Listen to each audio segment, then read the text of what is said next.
hell, what is that? Nah, kali ini kita akan membahas tugas mata kuliah pengantar manajemen dengan materi fungsi-fungsi manajemen. Sebelum kita masuk ke materinya, coba kita bayangkan, kenapa ya ada usaha yang bisa berkembang sangat cepat, sedangkan usaha lain yang modalnya hampir sama justru sulit berkembang. Ternyata jawabannya bukan hanya karena modal atau banyaknya karyawan, tetapi karena bagaimana usaha tersebut dikelola. Nah, disitulah manajemen berperan penting. Penasaran bagaimana fungsi-fungsi manajemen membuat suatu organisasi berjalan dengan baik?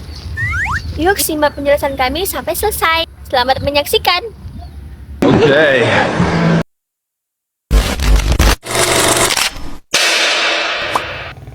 Pernah nggak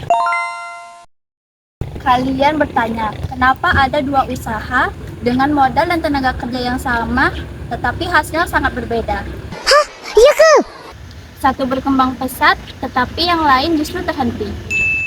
Nah, ternyata rahasianya bukan karena hanya modal atau tenaga kerja yang banyak, tetapi karena bagaimana usaha tersebut dikelola. Nah, disinilah manajemen itu berperan sangat penting. Manajemen adalah seni dan ilmu yang mengatur tentang sumber daya, seperti manusia, dana, uang, waktu dan peralatan agar tujuan yang ingin dicapai bisa terlaksana secara efektif dan efisien. Manajemen ada 4 fungsi yang saling berkaitan, yaitu perencanaan, pengorganisasian, pengendalian, dan pengawasan. Berikut penjelasannya. Fungsi pertama ada perencanaan. Perencanaan merupakan langkah awal sebelum suatu pekerjaan dilakukan.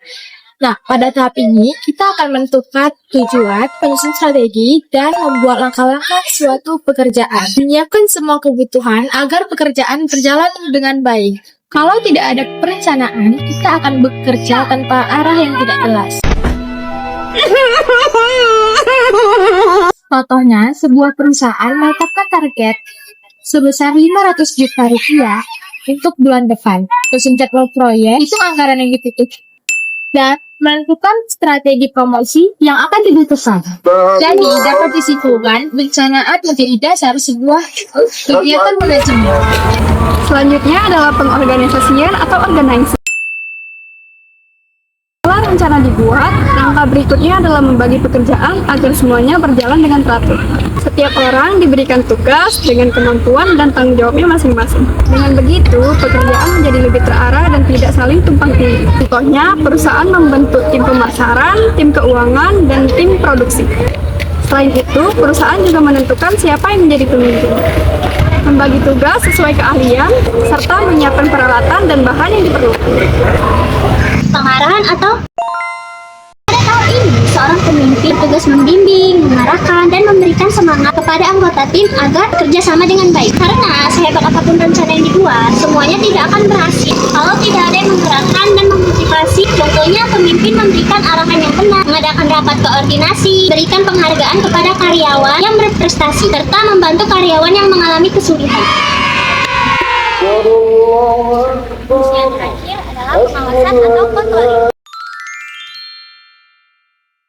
Pada tahap ini, perusahaan mengevaluasi apakah pekerjaan sudah berjalan sesuai rencana atau belum. Jika ditemukan kesalahan atau penyimpangan, maka segera dilakukan perbaikan. Contohnya, memeriksa hasil kerja, membandingkan penjualan dengan target, mencari penyebab keterlambatan, lalu memperbaiki hal-hal yang masih kurang. Dari penjelasan tadi, kita bisa melihat bahwa keempat fungsi manajemen saling berkaitan dan membentuk satu siklus, yaitu merencanakan, berorganisasikan, mengarahkan, lalu mengawasi. Manajemen tidak hanya penting dalam perusahaan, tapi juga bermanfaat dalam kehidupan sehari-hari, seperti dalam mengatur waktu belajar, bekerja sama teman, atau membuat tugas kelompok sama teman. Oke. Nah, Sekian pemaparan dari kelompok kami. Terima kasih atas perhatiannya. Bye. Thank